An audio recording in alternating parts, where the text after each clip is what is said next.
नमस्कार दर्शकों। हिंदू धर्म में देवी देवताओं की पूजा का एक विशेष स्थान है। विभिन्न देवी देवताओं के रूप और उनकी शक्तियों का प्रतिमात्मक महत्व होता है। देवी दुर्गा को शक्ति, साहस और बुराई पर विजय का प्रतीक माना जाता है।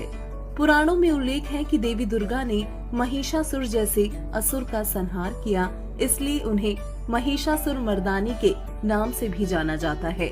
दुर्गा जी की पूजा का भारतीय संस्कृति में अत्यंत महत्व है, विशेषकर नवरात्रि के दौरान। इस पर्व में माता की 9 रूपों की आराधना की जाती है। प्रत्येक रूप का विशेष महत्व माना जाता है। नवरात्रि के 8वें दिन को दुर्गा अष्टमी के रूप में मनाया जाता है, जिसमें माता के 8वें स्वरूप की विशेष पूजा होती है। इस प्रकार देवी दुर्गा की पूजा हिंदू धर्म में शक्ति और भक्ति का एक महत्वपूर्ण हिस्सा है।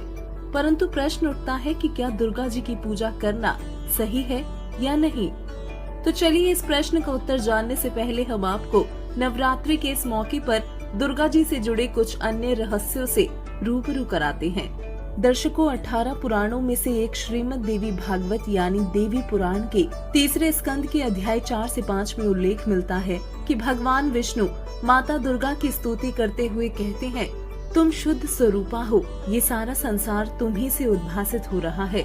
मैं विष्णु, ब्रह्मा और शंकर, हम सभी तुम्हारी कृपा से ही विद्यमान हैं। हमारा आविर्भाव अर्थात जन्म और तिरोभाव अर्थात मृत्यु हुआ करता है, अर्थात हम तीनों देव नाशवान है। केवल तुम ही नित्य हो, जगत जननी हो, प्रकृति देवी हो। फिर भगवान शंकर बोले, देवी, यदि महाभाग विष्णु तुम्ही से प्रकट हुए हैं, तो उनके बाद उत्पन्न होने वाले ब्रह्मा भी तुम्हारे ही बालक हुए। फिर मैं तमोगुणी लीला करने वाला शंकर क्या तुम्हारी संतान नहीं हुआ? अर्थात मुझे भी उत्पन्न करने वाली तुम ही हो शिवे। संपूर्ण संसार की सृष्टि करने में तुम बड़ी चतुर हो। इस संसार की सृष्टि, स्थिति और संहार में तुम्हारे गुण सदा समृद्ध हैं। उन्हीं तीनों गुणों से उत्पन्न हम ब्रह्मा, विष्णु एवं शंकर नियम अनुसार कार्य में तत्पर रहते हैं। दर्शकों, गीता प्रेस गोरखपुर से प्रकाशित श्रीमद् देवी भागवत में कुछ तथ्यों को छुपाया गया है। इसका यही प्रमाण खेमराज श्री कृष्ण दास प्रकाशन मुंबई से प्रकाशित श्रीमद् देवी भागवत महापुराण में देखें, जिसमें संस्कृत सहित हिंदी अनुवाद किया गया है। इसके 3 स्कंद के अध्याय 4 श्लोक 42 में विष्णु जी देवी दुर्गा की स्तुति करते हुए कहते हैं, हे मात, ब्रह्मा, मैं तथा शिव तुम्हारे ही प्रभाव से जन्मवान है, नित्य नहीं है, अर्थात हम अविनाशी नहीं हैं। फिर अन्य इंद्रादि दूसरे देवता किस प्रकार नित्य हो सकते हैं? तुम ही अविनाशी हो, प्रकृति तथा सनातनी देवी हो। फिर इसी 3 स्कंद के अध्याय 5 श्लोक 8 में शंकर जी बोले, हे मात, यदि हमारे ऊपर आप दया युक्त हो तो मुझे तमोगुण क्यों बनाया? कमल से उत्पन्न ब्रह्मा को रजोगुण किस लिए बनाया तथा विष्णु को सतोगुण क्यों बनाया? अर्थात जीवों की जन्म मृत्यु रूपी दुष्कर्म में क्यों लगाया? तथा अगले ही श्लोक यानी 3 स्कंद के अध्याय 5 श्लोक 12 में शंकर जी ने कहा, हे मात, अपने पति पुरुष अर्थात काल भगवान के साथ सदा भोग विलास करती रहती हो, आपकी गति कोई नहीं जानता। उपरोक्त प्रमाणों से सिद्ध हुआ कि रजगुण ब्रह्मा, सद्गुण विष्णु तथा तमगुण शिव हैं। ये तीनों देवता नाशवान हैं। इन तीनों देवताओं की माता दुर्गा है, इसलिए दुर्गा जी को त्रिदेव जननी के नाम से जाना जाता है। दुर्गा का पति ब्रह्म काल है, ये उसके साथ पति पत्नी व्यवहार करता है। इस विषय में अब तक के सभी धर्म गुरु अनभिज्ञ थे। चलिए अपने उसी टॉपिक पर वापस आते हैं और आपको शिव पुराण का भी प्रमाण दिखाते हैं, जिससे आपको कोई शंका न रह जाए कि हमने तो आज से पहले कभी नहीं सुना कि माता दुर्गा का भी कोई पति है। तो देखिए, संक्षिप्त शिव पुराण गीता प्रेस गोरखपुर से प्रकाशित, जिसके रुद्र संहिता के अध्याय 6 में नारद जी के प्रश्न का उत्तर देते हुए ब्रह्मा जी बोले, जिस पर ब्रह्म के विषय में ज्ञान और अज्ञान से पूर्ण उक्तियों द्वारा इस प्रकार विकल्प किए जाते हैं, उसने कुछ साल के बाद सृष्टि का समय आने पर द्वितीय की इच्छा प्रकट की। उसके भीतर एक से अनेक होने का संकल्प उदित हुआ। तब उस निराकार परमात्मा ने अपनी लीला शक्ति से अपने लिए मूर्ति आकार की कल्पना की। जो मूर्ति रहित परम ब्रह्म है, उसी की मूर्ति भगवान सदाशिव है।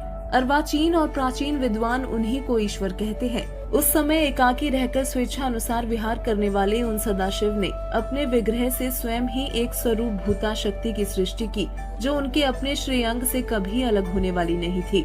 उस पराशक्ति को प्रधान, प्रकृति, गुणवती, माया, बुद्धि तत्व की जननी तथा विकार रहित बताया गया है। वो शक्ति अंबिका कही गई है। उसी को प्रकृति, सर्वेश्वरी, त्रिदेव जननी अर्थात ब्रह्मा, विष्णु, शिव की माता दुर्गा, नित्या और मूल कारण भी कहते हैं। सदाशिव द्वारा प्रकट की गई उस शक्ति अर्थात दुर्गा की 8 भुजाएं हैं। वो जो सदाशिव है उन्हें परम पुरुष, ईश्वर, शिव, शंभु और महेश्वर कहते हैं। उन काल रूपी ब्रह्म ने एक ही समय शक्ति के साथ शिवलोक नामक क्षेत्र का निर्माण किया था। उस उत्तम क्षेत्र को ही काशी कहते हैं। वो परम मोक्ष का स्थान है जो सबके ऊपर विराजमान है। वो प्रिया प्रियतम रूप शक्ति और शिव जो परमानंद स्वरूप है उस मनोरम क्षेत्र में नित्य निवास करते हैं। देवर्षि एक समय उस आनंद वन में रमण करते हुए शिवा और शिव के मन में ये इच्छा हुई कि किसी दूसरे पुरुष की भी सृष्टि करनी चाहिए, जिस पर ये सृष्टि संचालन का महान भार रखकर हम दोनों केवल काशी में रहकर इच्छा अनुसार विचरें और मोक्ष धारण करें। ऐसा निश्चय करके शक्ति सहित सर्वव्यापी परमेश्वर शिव ने अपने वाम भाग के 10वें अंग पर अमृत मल दिया। फिर वहाँ से एक पुरुष प्रकट हुआ जिसका नाम विष्णु रखा। फिर रुद्र संहिता के अध्याय 7 पर ब्रह्मा जी ने कहा कि तत्पश्चात कल्याणकारी परमेश्वर सांब सदाशिव ने पूर्ववत प्रयत्न करके मुझे अपने दाहिने अंग से उत्पन्न किया। दर्शकों, श्रीमद् देवी भागवत यानी देवी पुराण और शिव पुराण के उपरोक्त प्रमाणों से सिद्ध होता है कि ब्रह्मा, विष्णु और शंकर जी को जन्म देने वाली माता दुर्गा है तथा माता दुर्गा का पति काल ब्रह्म है, जिसे शिव पुराण में सदाशिव भी कहा गया है, जो ब्रह्मा, विष्णु, शिव का पिता है। दर्शकों, इन प्रमाणों को देखने के बाद आपकी शंका समाप्त हो गई होगी और आपको ये भी मालूम हो गया होगा कि वास्तव में दुर्गा जी का पति काल ब्रह्म है और ये ही तीनों देवताओं ब्रह्मा, विष्णु और शिव के माता पिता हैं, जो कि आज तक हिंदू धर्म के तथा कथित धर्म गुरु नहीं बता सके। जबकि इस रहस्य को उजागर करने वाले एकमात्र तत्वदर्शी संत सद्गुरु रामपाल जी महाराज हैं, जिन्होंने प्रमाण सहित इस गूढ़ रहस्य को टेलीविजन के माध्यम से सबके सामने रख दिया है। चलिए अब हम अपने उसी प्रश्न की ओर लौटते हैं जहां से हमने शुरुआत की थी कि दुर्गा जी की पूजा करना सही है या नहीं। तो दर्शकों, इसका समाधान भी देवी जी ने स्वयं कर रखा है। श्रीमद् देवी भागवत के 7वें स्कंद के अध्याय 36 में राजा हिमालय को ज्ञान उपदेश करते समय स्वयं श्री देवी ने कहा कि पर्वतराज, उस ब्रह्म का क्या स्वरूप है ये बतलाया जाता है। उस ब्रह्म को ही लक्ष्य मान कर वेदन करो। प्रणव ओम धनुष है, जीवात्मा बाण है और ब्रह्म को उसका लक्ष्य कहा जाता है। उस एकमात्र परमात्मा को ही जानो, दूसरी सब बातों को छोड़ दे। यही अमृत स्वरूप परमात्मा के पास पहुंचाने वाला पुल है। संसार समुद्र से पार होकर अमृत स्वरूप परमात्मा को प्राप्त करने का यही सुलभ साधन है। इस आत्मा का ओम के जप के साथ ध्यान करो। इससे अज्ञान में अंधकार से सर्वथा परे और संसार समुद्र से उस पार जो ब्रह्म है उसको पा जाओगे। तुम्हारा कल्याण हो।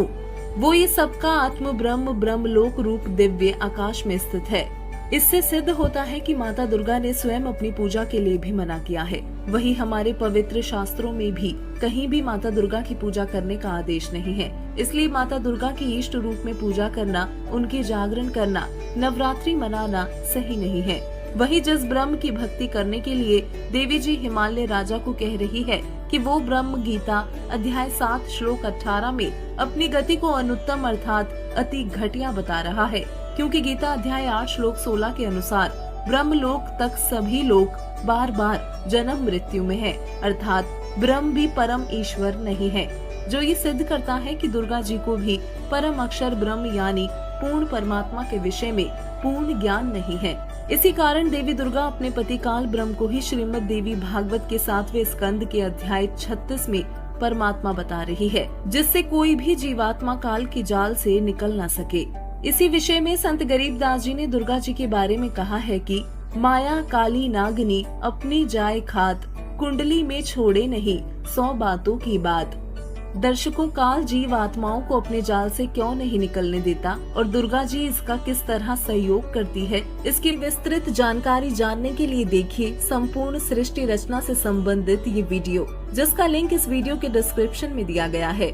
अब सवाल उठता है कि यदि माता दुर्गा ने अपनी पूजा करने के लिए मना किया है और ब्रह्म साधना भी अनुत्तम है, तो किस भगवान की भक्ति करें? तो इसकी संपूर्ण जानकारी जानने के लिए देखिए संत रामपाल जी महाराज YouTube चैनल पर जगत गुरु तत्वदर्शी संत रामपाल जी महाराज का सत्य आध्यात्मिक सत्संग।